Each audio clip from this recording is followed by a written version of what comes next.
নমস্কার বন্ধুরা, আজকের এই ভিডিওতে আমি তোমাদেরকে দেখাবো কি করে অব্র কিবোর্ড ইউজ করে তোমরা বেঙ্গলি টাইপ করতে পারবে ফটোশপ বা ইলাস্ট্রেটরের মতন এরকম সফটওয়্যারের মধ্যে। তো তোমরা সকলেই জানো যে অব্র কিবোর্ড দিয়ে আমরা বেঙ্গলি টাইপ করি, বাট অনেকেই জানো না অব্র কিবোর্ডটা ইউজ কী করে করতে হয়। তো আজকের ভিডিওতে আমি সেটাই তোমাদের দেখাবো যে অব্র কিবোর্ড কী করে ইউজ করতে হয়। সবার আগে আমরা দেখে নিই অব্র কিবোর্ড আমরা কী করে ডাউনলোড করব। তো আমি ডেসক্রিপশনে একটা লিঙ্ক দিয়ে দেবো, বাট তোমরা যে কোনো ব্রাউজারে গিয়ে তোমরা টাইপ করবে ওমিক্রন ল্যাবস, রাইট। এবার প্রথম যে লিঙ্কটা আসবে সেটা খুলে নেবে, ওয়েলকাম টু ওমিক্রন ল্যাবস। এবং এখানে এই যে দেখতে পাচ্ছ এখানে যে কোনো জায়গায় বা এখানে গিয়ে অপশানে গিয়ে অব্র কিবোর্ডে গিয়ে এখানে স্ট্যান্ডার্ড এডিশনে ক্লিক করবে। পোর্টেবল এডিশনও তোমরা করতে পারো, স্ট্যান্ডার্ড এডিশনও করতে পারো, বাট আই প্রেফার স্ট্যান্ডার্ড এডিশনটা করো। বাট কারণ পোর্টেবল এডিশনটা এক্সট্রাক্ট করার পর অনেক এমন ফাইলস চলে আসে যেগুলো তোমাদের মাথা একটু খিচড়ে যাবে। তো better to download the standard edition. এখানে ডাউনলোড করে ডাউনলোড অব্র কিবোর্ড এখানে ক্লিক করবে এবং এটা অব্র কিবোর্ডটার সেট আপটা ডাউনলোড করে দেবে, রাইট। তো আমরা এটাকে ক্লিক করে এটাকে ইনস্টল করে নেব, যেরকম নর্মাল ইনস্টলেশন হয়। নেক্সট করবে, I accept the agreement. Next করে ব্রাউজ করবে যেখানে তোমরা সেভ করতে চাও। আমি এখানে সি ড্রাইভ অলরেডি সেভড আছে, তো নেক্সট করে আমি এখানে ইনস্টল করে নেবো এটা, রাইট। ফিনিশ। ওকে, এবার আমরা চলে যাই ফটোশপের মধ্যে। তো ফটোশপে আমি একটা নতুন ডকুমেন্ট ক্রিয়েট করে নিই। প্রিন্টে গিয়ে A4 সাইজ ল্যান্ডস্কেপে আমি নিয়ে নিচ্ছি, রাইট। তো ফটোশপে ডকুমেন্ট আমি ক্রিয়েট করে নিয়েছি। এবার আমরা এখানে বেঙ্গলি টাইপ করব কি করে। সবার আগে আমাদের অব্র কিবোর্ডটা এখানে লঞ্চ করতে হবে। স্টার্টে গিয়ে অব্র কিবোর্ড লিখে এন্টার প্রেস করবে।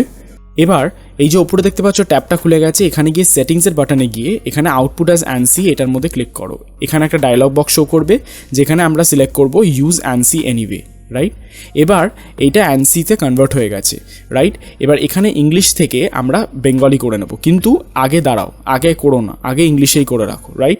কারণ আমরা এখানে ফন্ট সিলেক্ট করার সময় বেঙ্গলি অলরেডি এরা টাইপ করা শুরু করে দেবে, তো ইংলিশ করে রাখো। এবার আমরা গুগলে গিয়ে লিপিঘর বা অনেক এরকম ওয়েবসাইট আছে যেখানে কিনা তোমরা বেঙ্গলি ফন্ট পেয়ে যাবে। লিপিঘর। আমি এখান থেকে বেঙ্গলি ফন্ট ডাউনলোড করি, খুব ভালো ভালো বেঙ্গলি ফন্ট এখানে রয়েছে। তো এখানে ফন্টে গিয়ে ক্লিক করবে এবং ফ্রি ফন্টে এখানে চলে যাবে। এখানে অনেক এমন ফন্ট রয়েছে, যেরকম এইটা দেখতে পাচ্ছ। এখানে দেখতে পাচ্ছ শামিম চলন্তিকা বলে একটা ফন্ট রয়েছে। এখানে আমি ডাউনলোডে ক্লিক করব এবং ডাউনলোডে এখানে ক্লিক করে এই চেকবক্সটা করে ডাউনলোড করে নেবো ফন্টটা, রাইট। এই ফন্টটা আই থিঙ্ক সো আমার ডাউনলোড করা রয়েছে, তো আমি তাও দেখি একবার। নিউতে যাও, অ্যানসি ভার্সন 1 এবং ভার্সন 2 দুটোই করতে হবে। এখানে কপি করবে এবং এখানে ফন্টসেতে যাবে। যদি ইনস্টল করতে না যাও আমি বলে দিচ্ছি, এটা তোমরা কিন্তু এখানে পাবে না ফন্টসটা, রাইট। তো তোমাদেরকে যেতে হবে হচ্ছে দিস পিসিতে যাবে, সি ড্রাইভে যাবে, উইন্ডোজে যাবে, এখানে ফন্টস আছে, এখানে যাবে, এটা খুলে যাবে, রাইট। এখানে আমি শর্টকাটটা করে রেখেছি যাতে কিনা আমার খুব ইজিলি অ্যাক্সেসিবল হয়। এবং এখানে কন্ট্রোল ভি করবে, এখানে পেস্ট হয়ে যাবে ফন্টটা, রাইট। মানে আমি এটাকে ইনস্টল করছি ফন্টটাকে বেসিক্যালি। তো শামিম এটা ইনস্টল হয়ে গেছে। আমি ব্যাকে যাই, গিয়ে ভার্সন 2টায় যাই, গিয়ে ভার্সন 2 দুটোকে সিলেক্ট করে কপি এবং ফন্টসে সেম জায়গাটায় গিয়ে কন্ট্রোল ভি।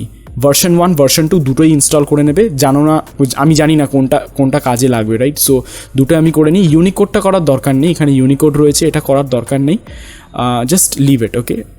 এবার তুমি যে কোনো ফন্ট এখানে ডাউনলোড করে এরমভাবে ইনস্টল করতে পারো, বা তোমরা এখানে গিয়ে লিখতে পারো বেঙ্গলি ফন্টস, রাইট। এখানে অনেক এরকম ওয়েবসাইট পেয়ে যাবে যেখান থেকে তোমরা বাংলা ফন্ট ফ্রিতে ডাউনলোড করতে পারবে। ফার্স্ট ওয়েবসাইটটায় যদি যাও, এটাও খুব একটা ভালো ওয়েবসাইট। এখানে আমার এই ফন্টটা খুবই ভালো লাগে, তো আমি এখানে কি করে ডাউনলোড করব, ডাউনলোডে যাই, গিয়ে একটু নিচে যদি যাও এখানে একটা কোড টাইপ করতে বলবে 54466, সাবমিট করবে এবং এটা অটোমেটিক্যালি এই উইন্ডোটা খুলে যাবে। এখানে সেভ করবে, এই ফন্টটা ডাউনলোড হয়ে যাবে। যেমন কল্পনা বলে ফন্টটা এখানে ডাউনলোড হয়ে গেছে। এখানে আমি দেখো এখানে দুটো অ্যানসি এবং ইউনিকোড রয়েছে। আমি যেহেতু এখান থেকে অ্যানসি সিলেক্ট করেছিলাম, তো আমি অ্যানসিটাই করব, কারণ ইউনিকোডের মধ্যে কিন্তু বাংলা লেখা যায় না, রাইট। কারণ অ্যানসি কিছু স্পেশাল ক্যারেক্টার্স, বেঙ্গলি তো স্পেশাল ক্যারেক্টার্স, তো অ্যানসিতে আমরা এটাকে লিখতে পারবো, রাইট। সো অ্যানসিটা কপি করব। আমার এইটাও ইনস্টল করা আছে, তো আমাকে আই থিঙ্ক সো এখানে এরর মেসেজ শো করবে। দেখো এখানে দেখাচ্ছে ফন্ট ইজ অলরেডি ইনস্টলড। তো আমি নো করে দিই, এটা আমার ইনস্টল করা রয়েছে, এখানে স্টপ করে দিই, এবার বন্ধ করে দিই, রাইট। এবার আমি ফটোশপটা খুলেছি, এখানে যে ডকুমেন্ট আমার খোলা রয়েছে। এবার ভালো করে দেখো, আমি টাইপ টুলটাকে এখান থেকে নেব, রাইট। টাইপ টুল নেবে, যদি এখান থেকে তোমরা ইংলিশ করে রাখো তাহলে যদি টি প্রেস করো টাইপ টুলটা খুলে যাবে, রাইট? কিন্তু আমরা যখন বেঙ্গলি টাইপ করব এখান থেকে মেক শিওর এই ইংলিশটাকে আমরা বেঙ্গলি করে নেব, রাইট? বাংলা দেখাচ্ছে। এবার আমরা যদি টি প্রেস করি, দেখো এখানে এইটা চলে আসছে, এই সাজেশনস উইন্ডোটা চলে আসছে। তাই জন্য আমরা কিন্তু যদি আমরা চাই যাতে এই সাজেশন উইন্ডোটা না আসে, তাই জন্য আমরা যখনই কিছু করব তখন আমরা ইংলিশ করে নেব, তারপরে পরে গিয়ে আমরা চেঞ্জ করব, রাইট? তো আমি আগে টাইপ টুলটা নিয়ে এখানে একটা জাস্ট একটা লেটার লিখে দিই, মানে একবার ক্লিক করি। তো এখানে আমি ফন্ট কালারটা ব্ল্যাক সিলেক্ট করব, রাইট? এবার দেখো এখানে আমি গিয়ে বেঙ্গলি করে দেবো বা বাংলা করে দেবো। এখান থেকে আমি যেই ফন্টটা আমি ডাউনলোড করলাম শামিম বলে,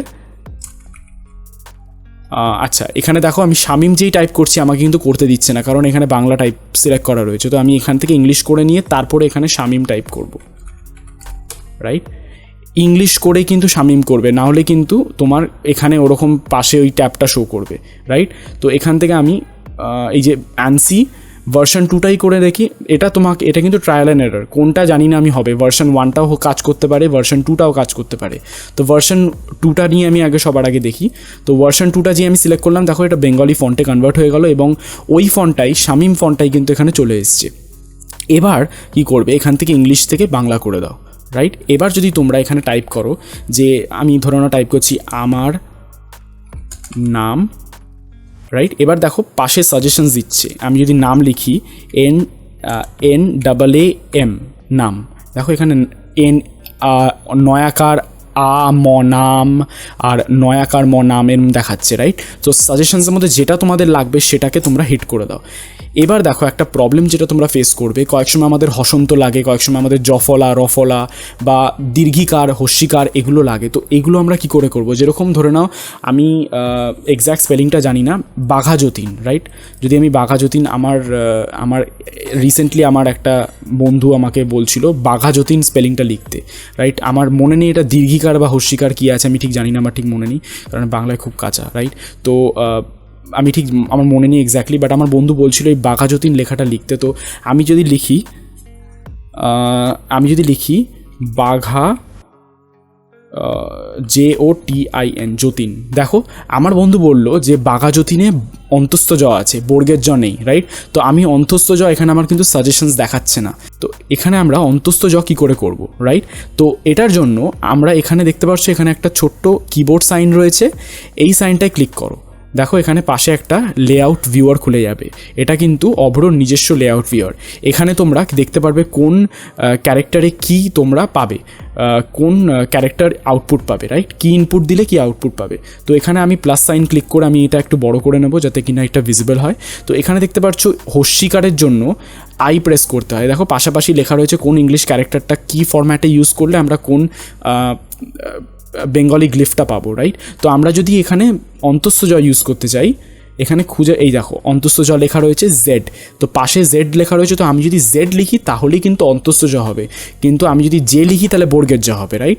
তো আমি এখানে ডাবল ক্লিক করে BAGHA JOTIN এর জায়গায় ZOTIN যতীন, বাঘা যতীন লিখলাম, দেখো অন্তস্থ জ চলে আসলো। এবার আমি এখানে দীর্ঘিকার রয়েছে, আমি এখানে চাই হস্যিকার করতে। তো লেটসে আমি হস্যিকার, তো আমি এখানে লিখবো বাঘা যতীন আই যে দেখো এখানে পাশে লেখা রয়েছে আইতে হস্যিকার, স্মল আইতে হস্যিকার, বাট ক্যাপিটাল আইতে দীর্ঘিকার। তো আমি শিফট আই প্রেস করব। ক্যাপিটাল আই লেখার জন্য কি করতে হয়, শিফট আই প্রেস করতে হয়। তো শিফট আই প্রেস করব, দেখো তয়ের মধ্যে দীর্ঘিকার পড়লো কিন্তু হস্যিকার পড়লো না, রাইট? তো এরম করে কিন্তু তোমরা ইজিলি বাংলা যে কোনো বাংলা টাইপ করতে পারবে অভ্র কিবোর্ড দিয়ে। ইটস ভেরি সিম্পল, খুব কোনো এমন কিছু রকেট সায়েন্স নেই। তো এরম করে অভ্র কিবোর্ড আমরা ইউজ করতে পারবো। যেটা তোমাদের মেনলি প্রবলেম হয় যেটা হচ্ছে আমাদের দীর্ঘিকার হস্যিকার। যদি ধরে না আমি এখানে একটা হসন্ত দেবো, রাইট? তো তয়ের মধ্যে আমি টি এর মধ্যে একটা হসন্ত দেবো। তো হসন্ত, এই দেখো এখানে হসন্ত লেখা রয়েছে ডাবল কমা। তো আমি যদি কিবোর্ড থেকে কমা বাটনটাকে দুবার প্রেস করি, দেখো এখানে হসন্ত পড়ে গেল তয়ের মধ্যে, রাইট? এরম করে তোমরা যে কোনো যে কোনো ক্যারেক্টার্স বা যে কোনো রফলা মাত্রা যে কোনো কিছু তোমরা ইনপুট করতে পারবে অভ্র কিবোর্ড দিয়ে। এটা খুবই সোজা প্রসেস এবং আই থিঙ্ক সো বাংলা লেখার জন্য অভ্র কিবোর্ড ইজ দ্য বেস্ট। এরকম অনেক কিছু রয়েছে, যেরকম বর্ণ কিবোর্ড রিসেন্টলি এখন এসছে, বর্ণ কিবোর্ড বলে একটা আমি দেখলাম, বাংলাদেশের একটা সফটওয়্যার বর্ণ কিবোর্ড। আই থিঙ্ক সো পরে কোনো দিন ভিডিও বানাবো এটার উপরে, বর্ণ কিবোর্ড কী করে ইউজ করতে হয়।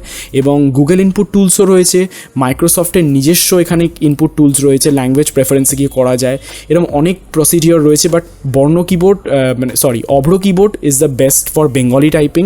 হিন্দি, মারাঠি, অনেক এরকম ভাষা হয় যেগুলো টাইপ করতে পারবে, সেগুলো I think so Google input tools দিয়ে করতে হয়। সেটা নিয়ে আমি কমপ্লিটলি একটা সেপারেট ভিডিও পরে নয় বানাবো যদি কিছু প্রবলেম হয়। বাট বাংলা কী করে টাইপ করতে হয়, this is the ultimate solution guys. তো এরম করে তোমরা ইজিলি অভ্র কিবোর্ড ইউজ করে বাংলা টাইপ করতে পারবে। থ্যাঙ্কস ফর ওয়াচিং গাইস, পরের ভিডিওতে দেখা হবে। আনটিল দেন যদি সাবস্ক্রাইব না করে থাকো চ্যানেলটাকে, প্লিজ সাবস্ক্রাইব করে দাও। এবং ভিডিওটা আমার বানাতে খুব এফর্ট লেগেছে, তো প্লিজ এই ভিডিওটাকে একটা লাইক করে দাও, তাহলে আমার ভালো লাগবে and I will get motivated, right? So thanks a lot for watching, good bye.